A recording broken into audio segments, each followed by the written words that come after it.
warahmatullahi wabarakatuh. Perkenalkan, nama saya Dani Putri dari Prodi Manajemen Wiswadana. Saya di sini akan menjelaskan tentang teori ekonomi mikro, yang dimana dia tuh membahas tentang bidang studi ilmu ekonomi. Buat teman-teman, buat semuanya, simak ya baik-baik karena ini tuh isinya penting, jadi jangan sampai melewatkannya. Oke, slide pertama dia membahas tentang masalah pokok perekonomian dan kebutuhan untuk membuat pilihan. Kegiatan ekonomi menurut Sugierno didefinisikan sebagai kegiatan seseorang atau suatu perusahaan masyarakat untuk memproduksi barang dan jasa maupun mengonsumsi barang dan jasa tersebut. Berbagai masalah pokok dalam perekonomian sebagai berikut: kelangkaan atau scarcity, di mana dia diakibatkan dari ketidakseimbangan di antara kebutuhan masyarakat dengan faktor-faktor produksi yang tersedia dalam masyarakat. Yang pertama, faktor-faktor produksi yang tersedia dalam perekonomian dibedakan menjadi 4 golongan, yaitu pertama, tanah dan sumber alam. Tanah sumber alam itu disediakan oleh alam. Terus kedua, tenaga kerja. Tenaga kerja itu berarti jumlah buruh yang terdapat dalam perekonomian, yang artinya tenaga kerja meliputi juga keahlian dan keterampilan yang dimiliki oleh seseorang. Tenaga kerja ini juga dibedakan menjadi 3 golongan. Yang pertama, tenaga kerja kasar, kedua, tenaga kerja terampil, ketiga, tenaga kerja terdidik. Setelah itu modal itu meliputi benda yang diciptakan oleh manusia, contohnya sistem pengairan, jaringan jalan raya, bangunan pabrik dan pertokoan, mesin dan peralatan pabrik, dan alat-alat pengangkut. Lalu keahlian itu adalah kemampuan pengusaha untuk mendirikan dan mengembangkan usaha. Next, ke slide selanjutnya.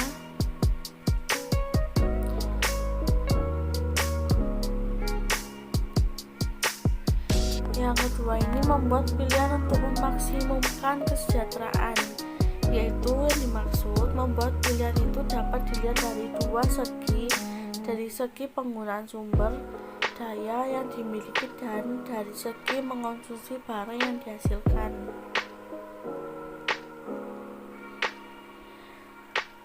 Untuk poin yang selanjutnya 2.2, definisi ilmu ekonomi dan bentuk analisisnya. Yang pertama, definisi ilmu ekonomi menurut Sugierno bahwa dia menyatakan ilmu ekonomi adalah suatu bidang ilmu yang sangat luas liputannya. Oleh sebab itu sangatlah sukar untuk membuat definisi yang akan memberikan gambar yang tepat mengenai analisis yang diliputi ilmu ekonomi. Yang kedua, bentuk analisis. Bentuk analisis ini dibagi menjadi 3, yaitu ekonomi deskriptif, 2, teori ekonomi, dan ketiga, ekonomi terapan atau applied ekonomi. Untuk poin yang selanjutnya 2.3, yaitu membahas tentang alat-alat analisis dalam ilmu ekonomi. Jadi di ilmu ekonomi itu ada 1, teori mikroekonomi dan makroekonomi. Banyak menggunakan grafik dan kurva dalam analisisnya. Suatu grafik mempunyai 2 sumber datar dan sumber tegak. Pertemuan kedua sumber tersebut dinamakan origin dan nilainya adalah 0. Tiap sumbu menjelaskan nilai daripada suatu variabel. Pada titik 0, nilai variabel adalah 0. Dan makin jauh dari titik 0, nilai variabel menjadi bertambah tinggi. Yang kedua yang diterangkan dalam suatu grafik.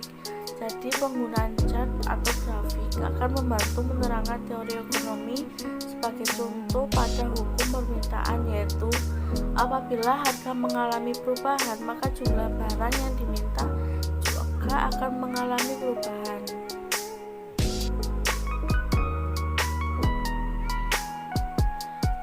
Lalu untuk poin selanjutnya 2.4, peran ilmu statistik dalam analisis ekonomi, yaitu memegang peran yang sangat penting dalam mengumpulkan suatu data mengenai berbagai aspek dari kegiatan perekonomian dan memegang dua peran penting.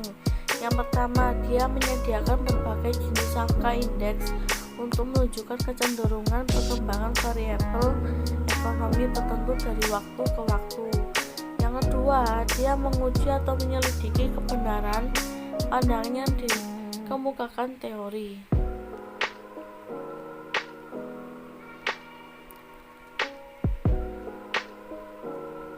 Selanjutnya, teori ekonomi. Menurut Sugirno, angka indeks itu angka yang menunjukkan perubahan rata-rata dari sekumpulan data tertentu dari waktu ke waktu. Lalu untuk poin selanjutnya yaitu peran ahli-ahli ekonomi dalam kebijakan ekonomi.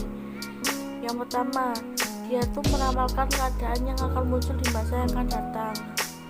Lalu dari tindakan itu mereka merumuskan kebijakan ekonomi meliputi dua aspek. Yang pertama, menentukan tujuan-tujuan yang dicapai, dan kedua, menentukan cara-cara untuk mencapai tujuan tersebut. Begitu. Lanjut untuk tujuan utama dari kebijakan ekonomi nasional. Yang pertama, dia mencapai pertumbuhan ekonomi yang cepat. Kedua, menciptakan kestabilan harga. Ketiga, membasmi pengangguran. Keempat, dan mewujudkan distribusi pendapatan yang merata. Lalu ke poin selanjutnya yaitu mikroekonomi dan makroekonomi.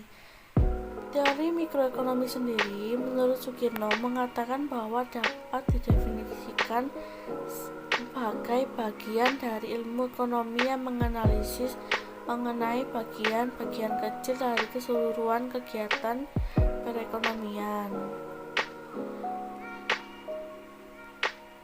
Teori ini mempelajari arus jasa sumber daya ekonomi dari pemilik sumber daya ke perusahaan, pengguna khusus di mana sumber daya tersebut mengalir dan bagaimana harga sumber daya tersebut ditentukan.